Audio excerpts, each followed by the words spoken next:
Kamusta mga kabasketball? This is iSport Zone and welcome to another video. Noong November ay namultahan si Kevin Durant ng $25,000 dahil minura nito ang isang Dallas Mavericks fan. Ayon kay KD ay binubuska siya ng nasabing fan. Nakatikim ng malutong na mura ang fan at sinabihan siya ni Kevin Durant na manahimik na lang at manood lang ng laro. Nangyari ang insidente sa kasagsagan ng alitan nila ni Draymond Green. Ayon kay Durant ay minura siya ng fan at hindi daw tama ang ganong klaseng pambubuska. Yes, more fans should understand what that means. What happened with that, man?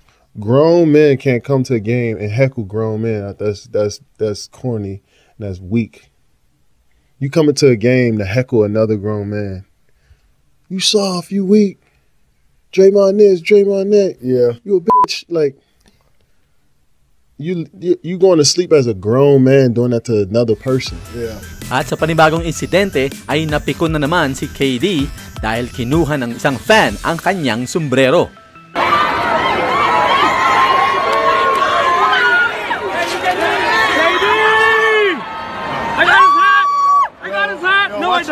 Watch yourself, dog. Don't do that shit again. Be respectful out here, motherfucker. Hey, I'm a huge fan. I'm a huge fan, KD. I'm a huge fan.